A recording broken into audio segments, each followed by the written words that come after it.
Welcome, everyone. Welcome to today's full moon in Capricorn reading. And we're going to talk about the astrology and go over some of the cards that I pulled because this is a really big moment. It's a big moment in the sky. We have Mars conjunct to Uranus, which is going to create all sorts of like disruptions and revelations and surprises and plot twists and um accidental energy, so be mindful of that. Mercury goes retrograde and Jupiter moves into Leo. So Jupiter's been in Cancer for about a year, and we're going to have a whole new energy blueprint of how we expand and what we're learning. And then at the same time, we have this full moon in Capricorn, and full moons are all about releases. They're all about culminations. They're all about like the final moment. So to me, it feels like there's going to be some huge epiphany, some huge aha moment. Maybe it'll feel a little uncomfortable in the moment. And maybe in the days leading up to it, you will have felt it or will feel it, but ultimately it's going to be something that liberates you. And liberation doesn't always feel easy, right? Sometimes it can feel very, very uncomfortable. And it's like you're going to have this aha moment, this realization, this vision of heaven, right? And then we go back. And so the full moon in Capricorn is about our legacy. It's about what we're building. It's our goals. Capricorn has the eye on the prize. It is the CEO. It is the emperor. It is the one that is really excelling in the material world, playing by the games of the material world, playing by the rules of the material world, even if there are some energies of Capricorn that do break those rules. It's a very deep understanding of the physical realm. And so these next 3 weeks are no surprise that we're going to be going into a Mercury retrograde right after that moment. And then we are going to go back and fix whatever needs to be fixed, complete whatever needs to be completed, learn whatever needs to be learned, so that we can then step into the Lionsgate portal that happens at the end of July, leading into the Galactic New Year, leading into the Lionsgate on August 8th, and a brand new chapter, a brand new timeline. So this is something where you might already be feeling the anticipation. You might feel like, oh, I don't know what's coming next. Like, I don't know what's going to happen. Like, when is the other shoe going to drop? So I'm going to talk about the cards and how we can sort of work with some of those feelings. So the first card that we have is the Four of Wands. And what I notice here is that this is someone that's celebrating. Four of Wands can mean commitment, it can mean like weddings or celebrations, but really the Four of Wands is celebrate, celebrate. And it's interesting that we are being asked to celebrate and also go back at the same time. Like, how do we do that?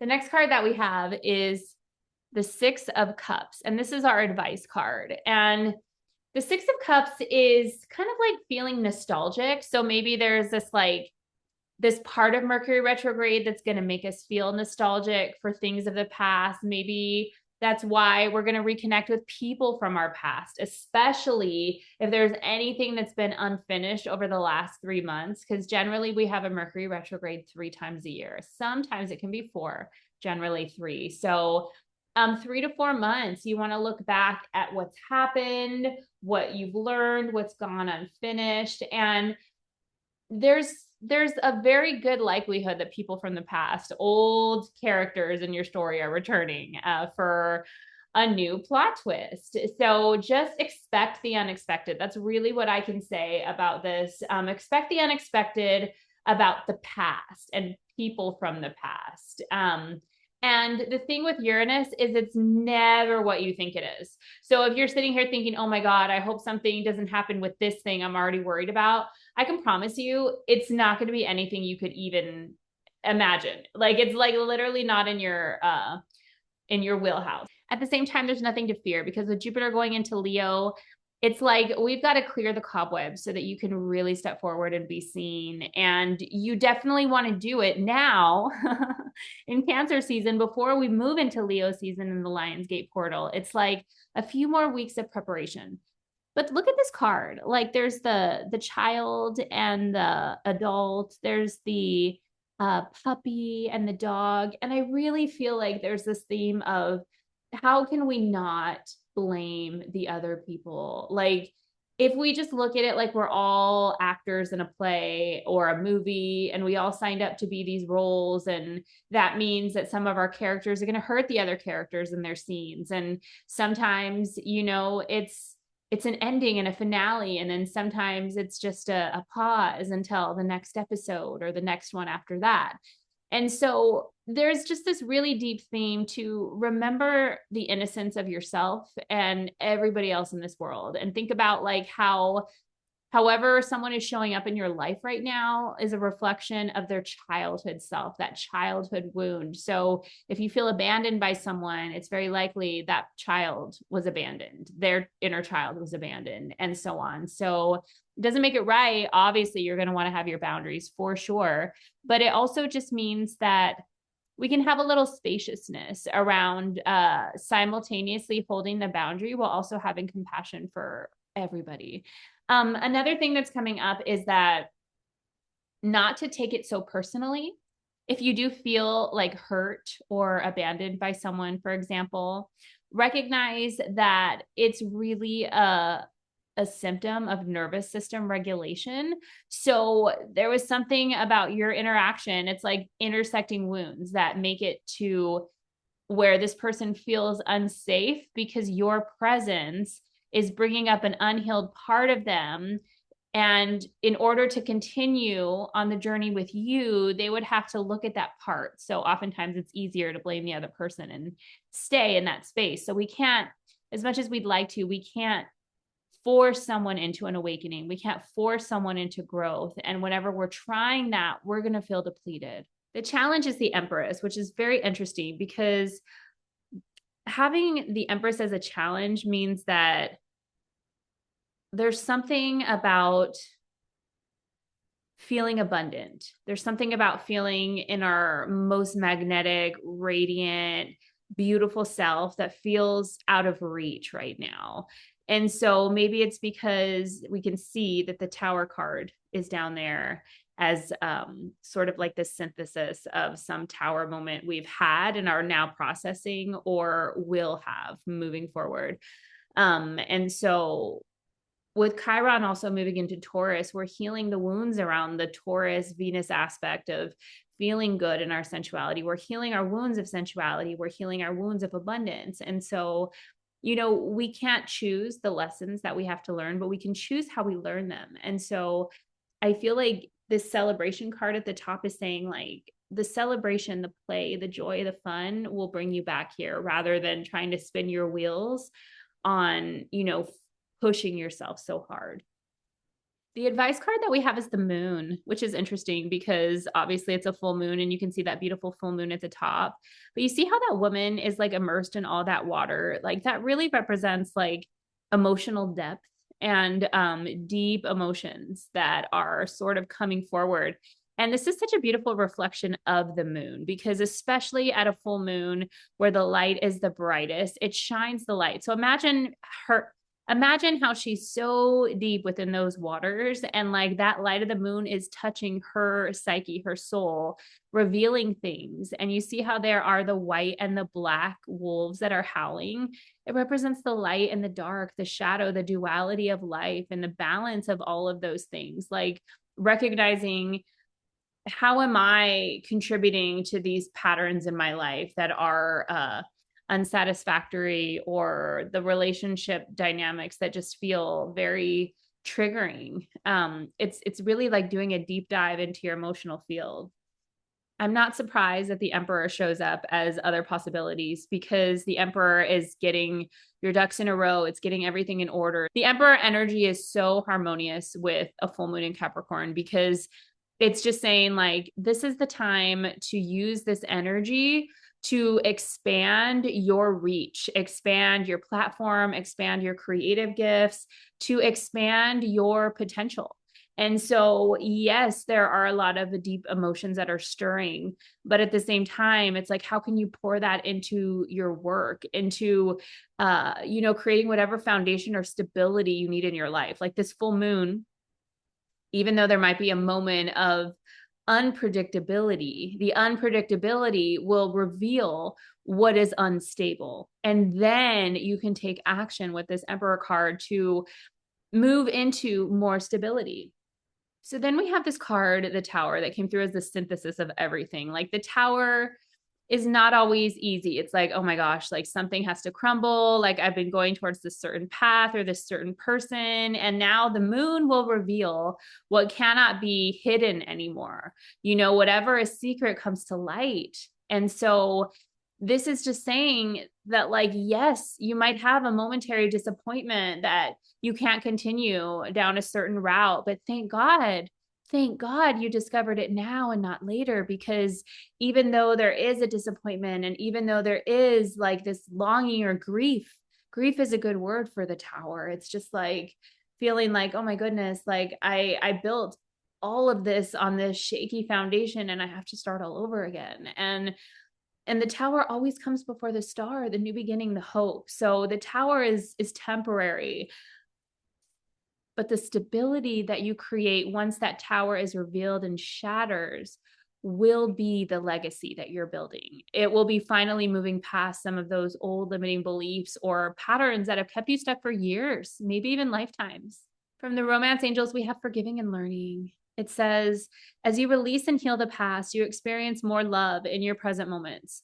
So whoever is triggering you, be kind to them, send blessings to them, because you are also triggering others. And it's just this loop of karma and suffering and wounding that we all have. And some of us are coherent enough to navigate that with each other, and some of us are just not there yet.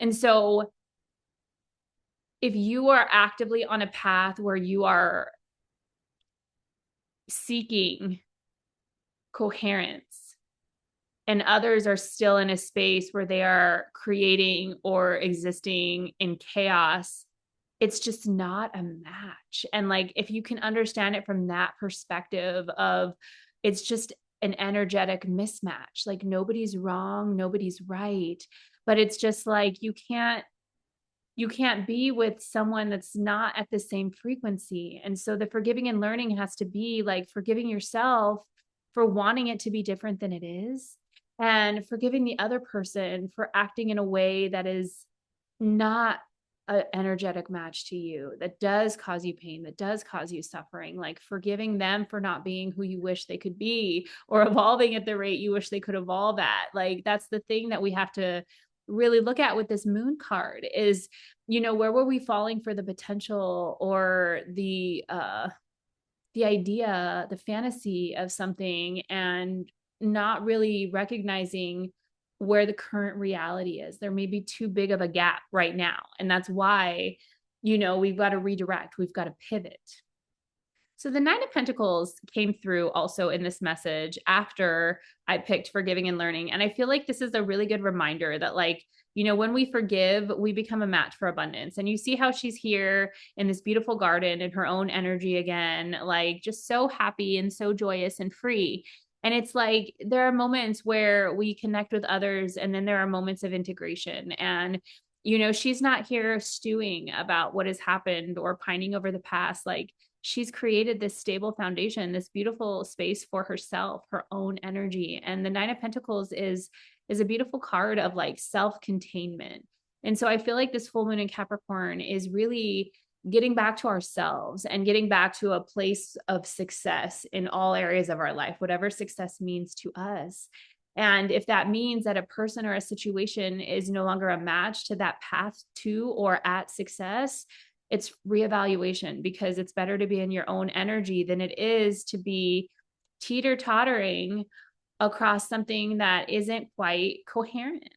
From the Isis deck, we have power over 7 scorpions, power to conjure lower vibrational forces. So this is the alchemy. This is where Isis is calling us. Wherever that energy is, like, we have to take it and forgive it. Like the toxicity, the suffering in the world, all the ways that people are acting out in the collective, and we just think like, how can this go on, or just that feeling of like such deep betrayal when it's like you've seen someone's light but you've also seen their shadow, and it just feels like such a betrayal, because like, how could someone so great also be so unhealed? You know what I mean? Like, there's just so many examples of that in our life where we have to accept the duality of life. But Isis calls us into conjuring, not ignoring the dark forces, not making excuses for them, not distracting ourselves from them, but taking them, looking them in the face, and transmuting them into higher forces through love and forgiveness and alchemy and creativity and beauty and dance. And that's what we're being called to do. So from the Mermaid Empowerment deck, we have strength. I'm stronger than all my fear thoughts. This, I really feel like, represents like this whole journey. Like, we're going into this feeling of instability to get to a better level of freedom. And this is where we develop our strength. It's not in the calmness of the boat on a sunny day where we develop our grit and our strength and our power, but this is that moment where we show ourselves like how we can get through anything. And the Mermaid Empowerment is, I'm stronger than all my fear thoughts. So to me, it feels like a lot of this is just overcoming the fear, the doubt, the resentment, and we can overcome that by moving it out of our bodies. That's why I promote dancing and movement every day, like moving the story out of your body, not just wishing or wanting it to be different, but actually moving it. And then we have approval from the Mermaid Empowerment Oracle deck. I approve of myself completely. So when we approve of ourselves and love ourselves, then we can forgive the people that can't meet us here because they aren't ready. And it doesn't make you any less beautiful. Look how beautiful this mermaid is. Look at this great, amazing scene that she has made for herself, this beautiful realm of beauty and peace and protection. And like, the 2 pillars show that she's stable in that, and her heart is open. So when we feel the stability of our own self-approval, then we can open our heart to what is a match for us. If we've had recently to let go of and have tower moments of things that are no longer a match for us. And then we have paradise. I create paradise with every thought that I think. So in order to have the strength that overcomes our fear thoughts, we've got to actively choose paradise. We've got to think about beautiful things. We have got to be mindful of our thought work. We've got to take the beauty of the present moment with music and sound. Let the beauty of this moment take you out of the terror of the fear thoughts. Be so enraptured through your senses and your body in this moment that the productive thoughts are just an echo. And then the last Mermaid Empowerment is confidence. And the Mermaid Empowerment for confidence is, it feels so good to sparkle and shine. So this is showing it's safe. It's safe for you to be this multifaceted, beautiful diamond. It's safe for you to be seen. It's safe for you to express yourself. And if there's fears of expressing yourself because of hurts in the past, like, confidence is saying, it doesn't mean you don't feel it, but it means that you just don't give an F. You know what I mean? Like, I talked to my friend today about it. I'm like, you know what? I feel like a lot of people tell me that they view me as confident. And I was just curious why that was. And she was like, well, you're always out there being seen. And I thought about it and I was like, well, I still, feel vulnerable and cringe, like sometimes when I'm posting things or sharing things, but I guess I've just gotten to the point where like, I don't care, like I do it anyway.